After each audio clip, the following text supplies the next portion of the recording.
m'appelle Serge Brunat. Ma femme et moi avons repris le travail de mon grand-père et avons poursuivi le travail de la savonnerie marseillaise de la Licorne, où on fabrique au centre-ville de Marseille, au cours Julien, des savons traditionnels et une gamme un petit peu plus originale, telle que la boule de pétanque au pastis ou la sardine qui a bouché le porc. Donc c'est une structure artisanale, c'est une structure familiale et on fabrique avec des machines centenaires.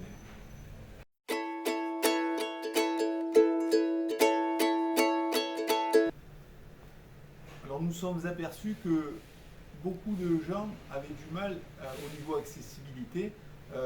C'est quand même difficile de ne pas pouvoir pénétrer dans un commerce, dans une fabrique, de pouvoir découvrir une activité. Et donc on a été sensible dès le départ à ce problème-là. On a essayé de trouver une accessibilité, donc pas d'escalier, des passages assez larges. On a investi, après petit à petit, on a investi dans des toilettes adaptées et ça nous permet de recevoir tout public et de faire visiter notre métier, de faire découvrir notre atelier.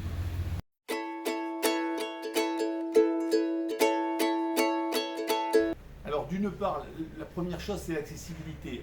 Partout on a des portes larges qui peuvent basculer ou pas pour pouvoir rentrer. On a évité et on a lutté quelquefois lors des travaux de la mairie, notamment sur le port, on a lutté pour pas qu'il y ait de marche d'escalier. C'est toujours difficile de franchir une marche, même si c'est faisable, mais il vaut mieux qu'il n'y en ait pas. Ça c'est au niveau de l'entrée. Ensuite, que les passages soient relativement larges pour qu'il n'y ait pas de problème de circulation. Au niveau de nos visites à nous, on a réfléchi et on a essayé d'axer sur les différents types de handicap. Donc le savon, on a la chance, c'est un produit où on utilise beaucoup le toucher.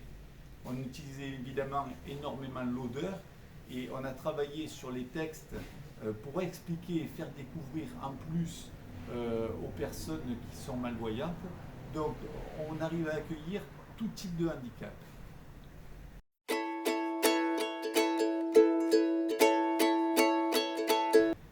Les difficultés qu'on a pu avoir, en fait, sont liées à nos locaux, qui sont des locaux anciens. Si on construit quelque chose de neuf, c'est facile de le construire aux normes, mais adapter quelque chose qui n'a pas été prévu pour, on y est arrivé, mais c'est là où on a eu le plus de difficultés.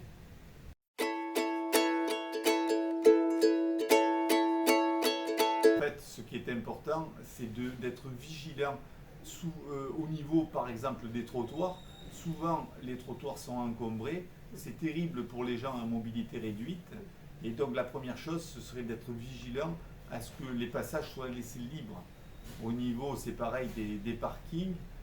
Certaines personnes ne respectent pas toujours la priorité qui est réservée aux handicapés. Pour les personnes qui en ont besoin, c'est quelque chose de terrible. Donc, c'est une vigilance particulière sur tous ces points que tout le monde doit avoir ensemble.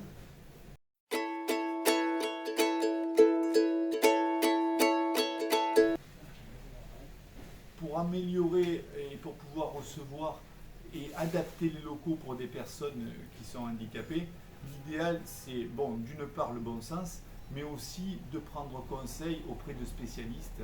On a eu la chance d'être bien accompagnés à ce niveau-là. Ils connaissent le problème et ils vont nous aider à trouver les meilleures solutions.